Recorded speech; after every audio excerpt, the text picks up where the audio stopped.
Welcome to the Midnight Matinee with your host and hostess, Robert and Angie Curtis. Welcome, everybody, back to the Midnight Matinee. Hello! We're doing our 31 days of Halloween witch movies. Witch. So we're going to break them up into sections this year so we can do, instead of doing one every week, because some of these are, you could, in a sentence, you could review it, you know, so... And some of them so far have been, Right. But... So we're going to go over the first five. Yeah. Five of them. We kind of did a short where he kind of gave his quick synopsis on what he thought of them. But yeah, we're going to kind of go over the first five and we'll see what you think. So the first one we watched was Witchcraft from 1964. Yeah.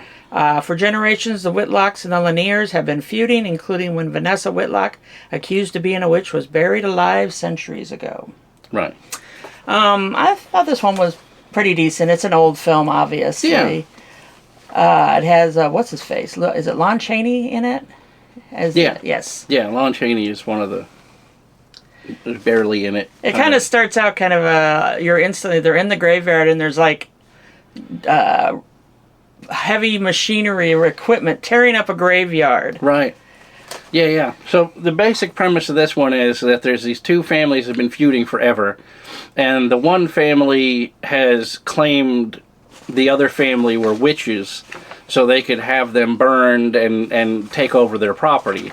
And because of that, they become really wealthy. So the Lanier family, I guess, was the profitable family. Yeah, right? And they actually wanted to develop more of that area. Yeah. So that's why they were tearing up the cemetery. And I guess they told everybody to move the plots. Yeah, and to move their markers by a certain date, and they were going to raise it. And the Whitlocks refused. The Whitlocks refused to, because they're like, this is our ancestral land. We're not going to move our plots of land. So eventually the time came, and the contractors or construction company came in and just bulldozed all of their markers over.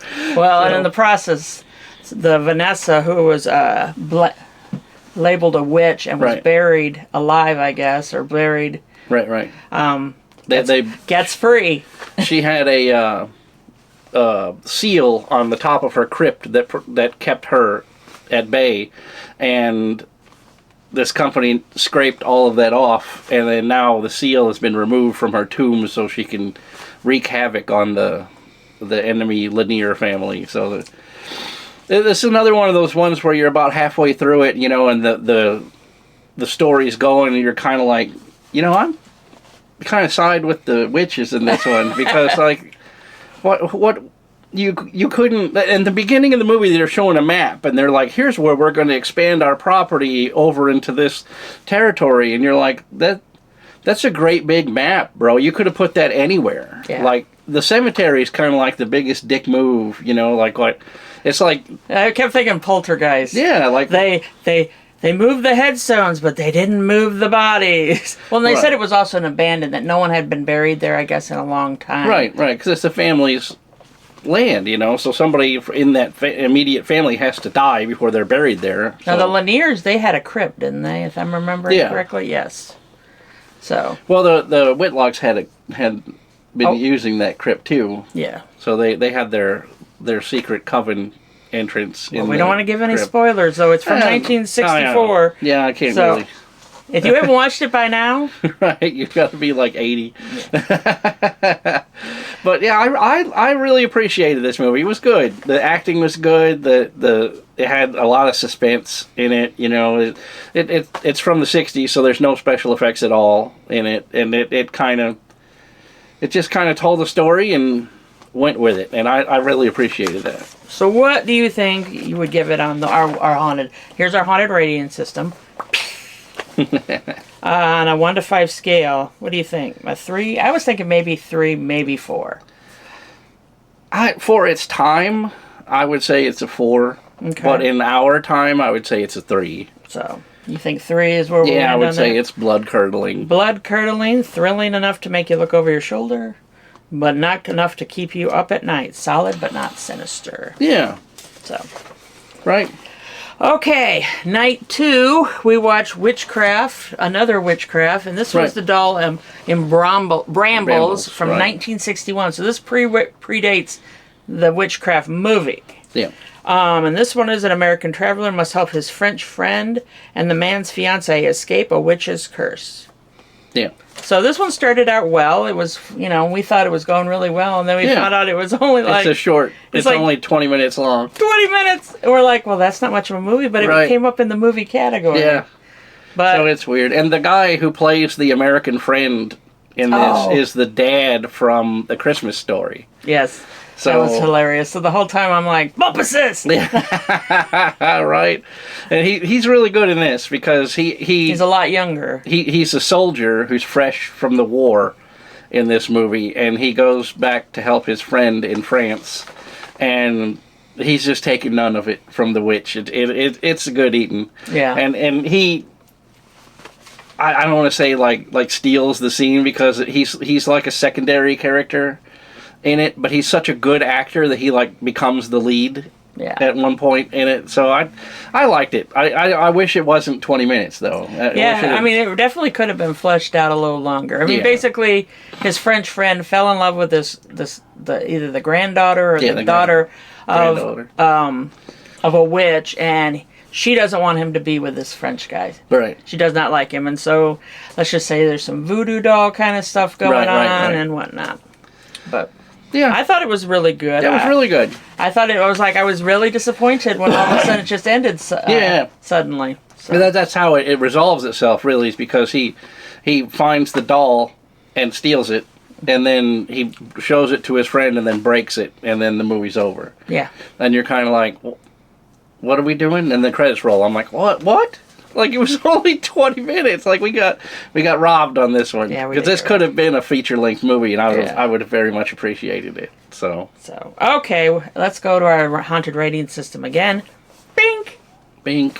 What are you thinking? I would have to give this one the Graveyard Grind because it was a short instead of a movie. Yeah. Because the thing about the Graveyard Grind rating on our scale is that it's about missed opportunities. Yes. And this had the opportunity to be a feature-length movie. It just wasn't. Yeah, I was very surprised. Yeah. Because when I do the research for it, I guess I never saw the time length on it. Yeah. But it was one of those last-minute substitution because there was some that I had on our list that I could not find. So I guess we're going to give it the Graveyard Grind, 2 out of 5. A slow creeping death. There's some potential, but it's buried under the weight of missed opportunities, as Bob said. Yeah, that's perfect rating for that one. Yeah. Okay, so the next one, night 3, was The Pale Door, which Bob had seen. I'd seen it before. From 2020. After a botched train robbery, 2 brothers leading a gang of cowboys must survive the night in a ghost town inhabited by a coven of witches. Yeah. This kind of had that feel like... Did you ever see the movie Cowboys versus Aliens? Yeah. It was kind of along that same line, in my opinion. Yeah. It was like, we're trying to mash 2 different genres together. And Cowboys and Aliens, I thought was a big fail, in my opinion. But, yeah. And I actually liked that movie. You did like I did like Cowboys and Aliens, but only because it had Harrison Ford and Daniel Craig in it. And which the reason we went to the movie theater to see it, we're like, this is going to be great. And I was just appreciated it. I like both their acting, especially I like when Daniel Craig plays like a Southern person. And if you ever seen what was the one with Kylo Ren? Oh. You ever seen that movie? It's a comedy. Is that the one with the NASCAR? Yeah. Yeah, I can't think of the name of it. Oh, well, he plays a just straight up Hoosier in that, like, trailer park Hoosier, and he is absolutely priceless.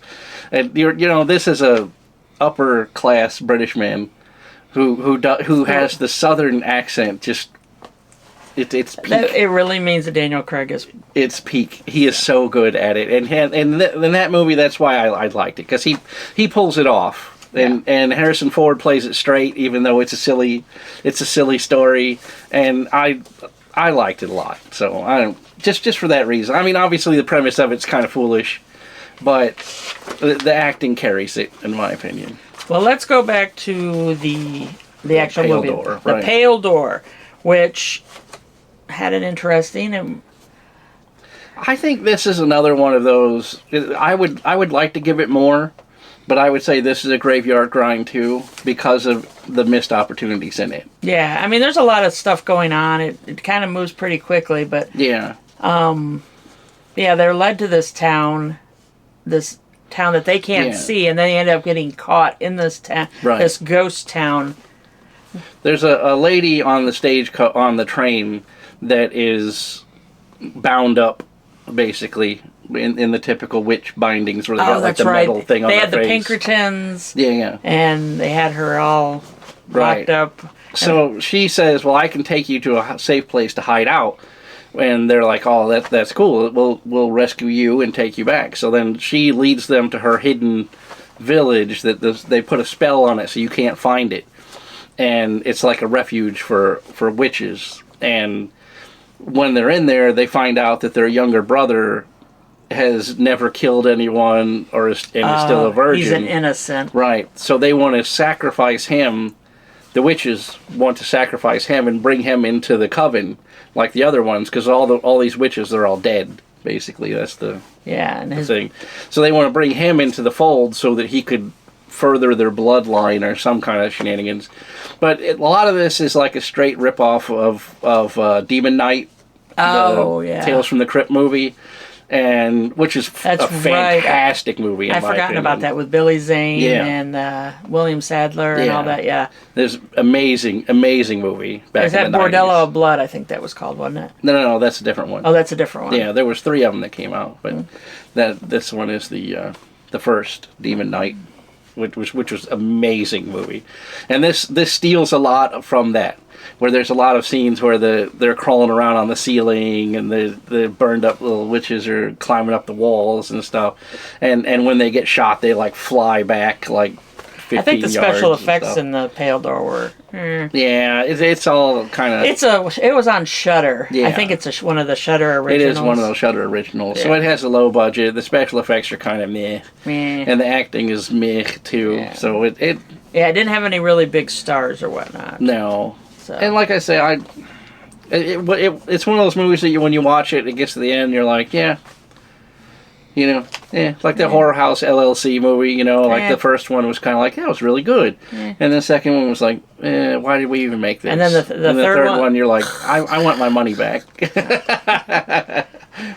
Okay, well, let's reel it back. Okay, Right. haunted rating system. Pew. I think it's probably around a 2, in my opinion. I would give it a 2. Another graveyard grind. It's slow. Creeping death. Yeah, missing potentials. Yeah. I mean, it was interesting for a mashup. Because you really Yeah. I don't really think of witches with cowboys. Like, when I think of witches, I think either modern day or I think like Like the 1600s type. like the Victorian yeah. or back Yeah. in the day. Right, the Puritans type deal. Yeah. Yeah, it's kind of, and the thing about it is, like, the witches in the village are from, like, the witch trial era. They're from the 1600s, so it's kind of like that, back and forth of genres.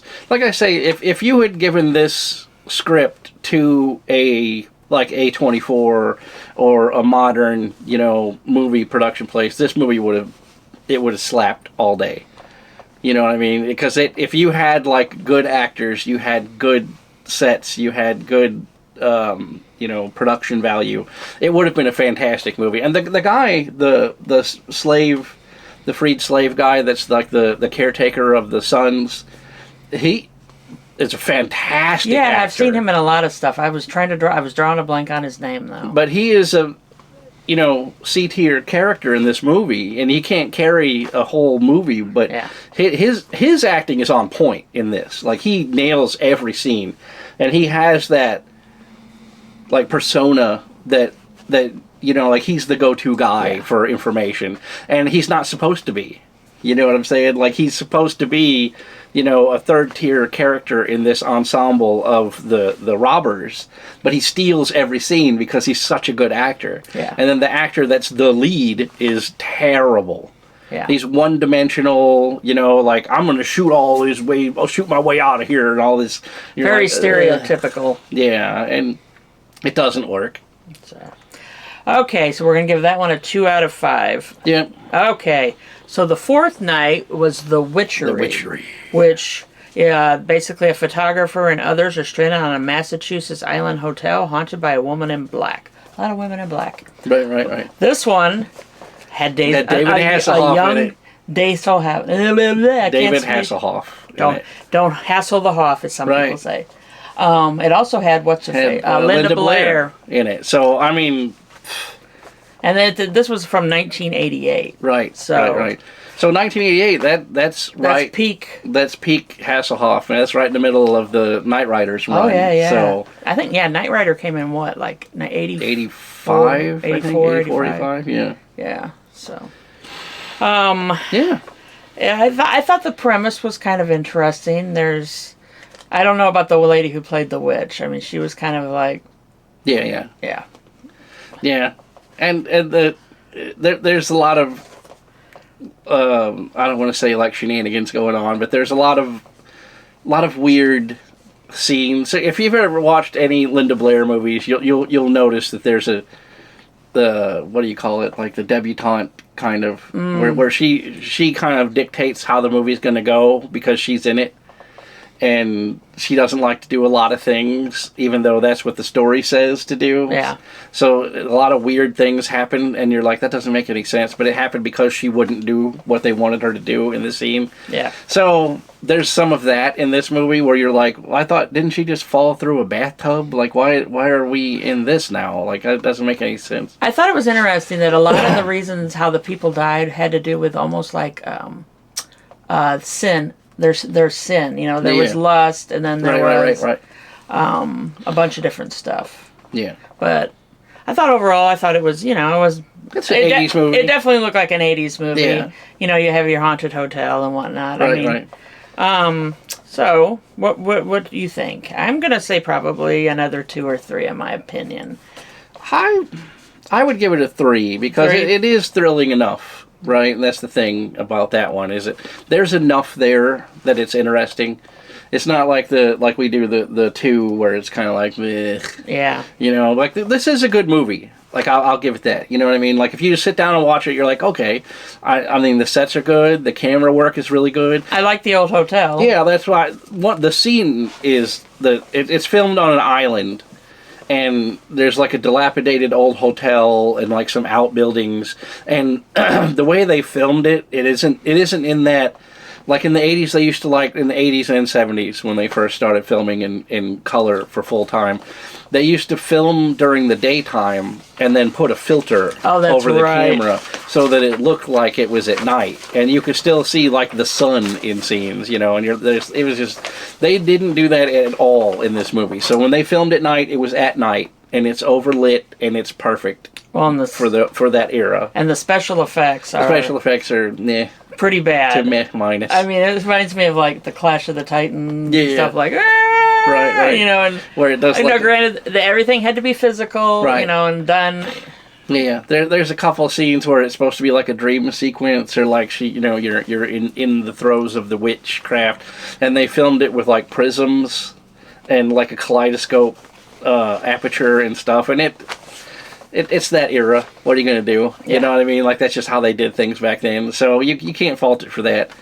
But David Hasselhoff is like we were talking about in the last movie, really, because David Hasselhoff is like a 4th tier character in this. Yeah. You know what I mean? Because he's the boyfriend of the journalist who's investigating the island. Yeah. And has nothing to do with the witch at all. So he is like the 4th tier character in this story, and he devours the screen whenever he's on it.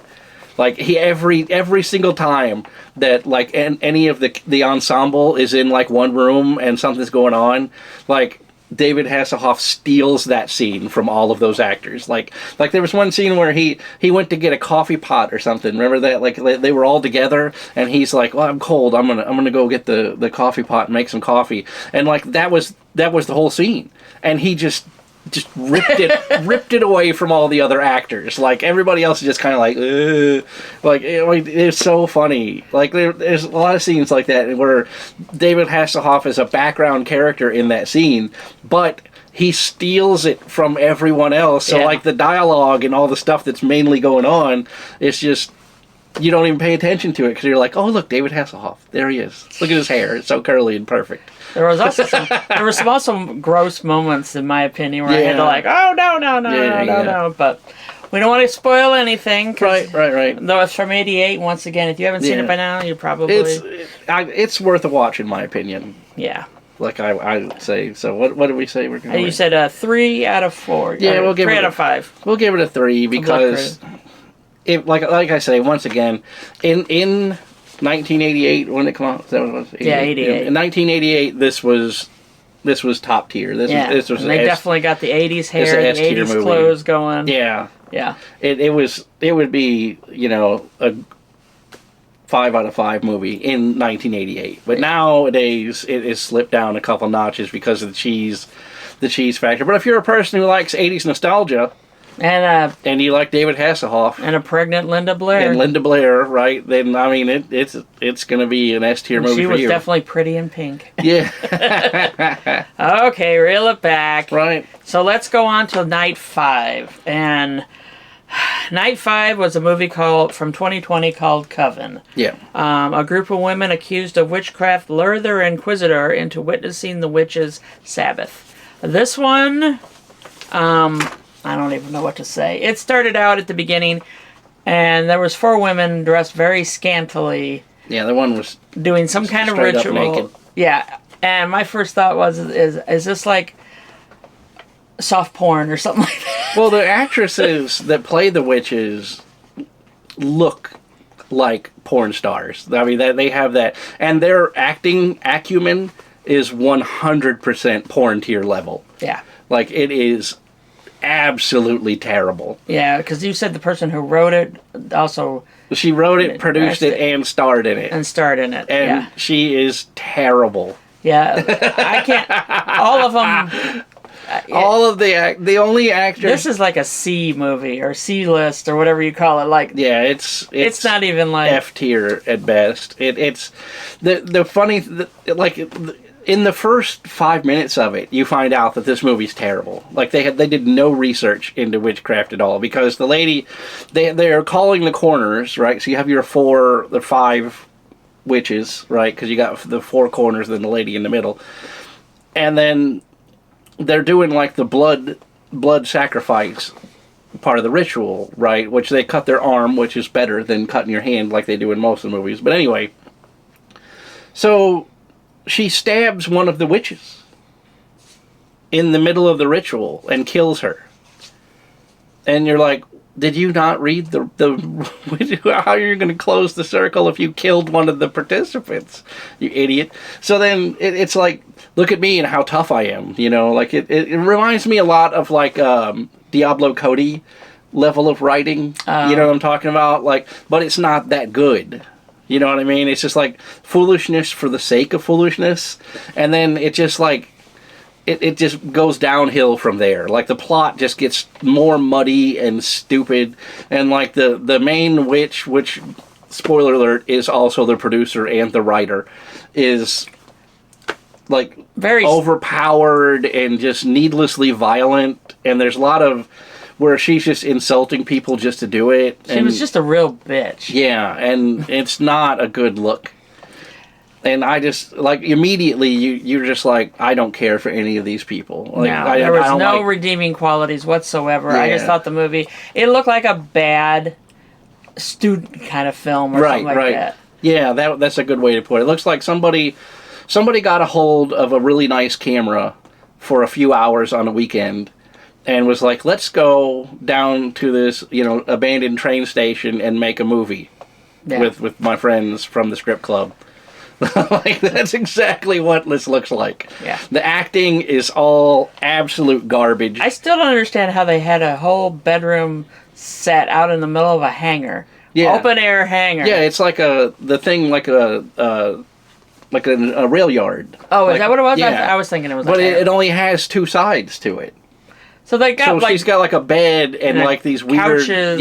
Like set up in like a gravel, like a lean-to type structure. You're like, she lives there, I guess. It was the whole thing was just kind of like, what? and like there's scenes where she's driving this convertible car, and they have like dubbed in like big block nitrous cam sounds. So it's like blah blah blah blah blah blah blah blah blah blah blah blah blah. But then there's other scenes where she's driving it, and it doesn't sound anything like that. Yeah. So it's like there's no continuity. There's no like. And there was a couple there was one where she had shoes and then she didn't have shoes. Yeah. A lot of continuity errors. Right. There's a bunch of continuity errors when they're like doing the spells and stuff, because there's like she said, there's some part where she was wearing boots, and then there's one other part where she was barefoot, and then she had a different pair of shoes on, and then like at one point the one girl's skirt was completely different, and you're like, I don't even know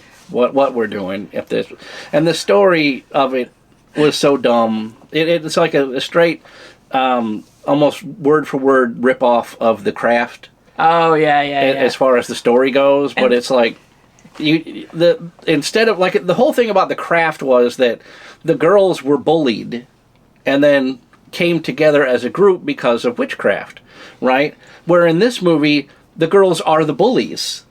They're terrible people, and then they use witchcraft to give them more power in their bullying. So it's like there's no redeeming factors at all. Like the story arc for this movie is just like loop. Not even. I don't think there was any good cinematography, and I think that their whole wardrobe came from Fredericks of Hollywood, in my opinion. It looked like the stuff that you see like strippers wear when they're not actually on the stage. That's what they had like boots that went all the way up, past the knee, and just the whole thing was just bad. I mean, do we even want to do we consider? I would give this the 0. You're giving him the ghostly toilet. Yeah, it gets the ghostly toilet. Gets flushed. Yeah, it's terrible.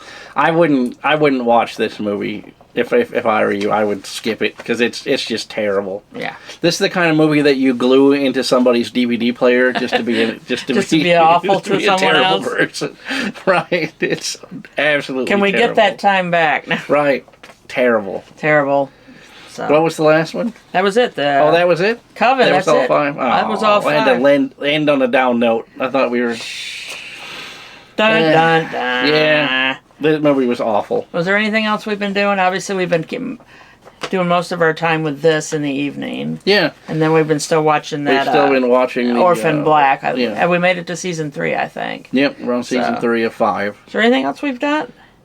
I don't think there's anything else we've really been watching. No. Yeah, thanks. Keeps us busy at night. Yeah. So. I rewatched Poltergeist the other day. Poltergeist? Yeah, and I was impressed with that. I've been watching Miami Vice. Oh my goodness. I started rewatching Miami Vice, and as an adult watching Miami Vice, I'm completely blown away at how good that show was. I mean, because I watched it when I was a little kid, and I just kind of glazed over me. But as an adult watching it, Sonny Crockett is a bad dude. Yeah. I had a big old crush on him. I remember I even had a calendar of Tubbs and Crockett and Tubbs on my bedroom door. Well, let's reel it back. The camera's overheating again. Oh, no. Yeah. Okay. Well, I guess we'll see you next... Oh, no, I'm on vacation next week. She's on vacation, so I'll be just me in the library, all by myself. Oh, no, you're going to talk about all 5 without me? Yeah. Well, we'll watch them. You can watch it on your vacation, and I'll watch it here, and then we'll catch up. We'll catch up. You'll catch up. Okay, we'll see you next time on... The Midnight Matinee. Bye. Here's Todd. You've been watching The Midnight Matinee, brought to you by the Veritas Project. So when the clock strikes 12, grab your tickets for the next episode of The Midnight Matinee.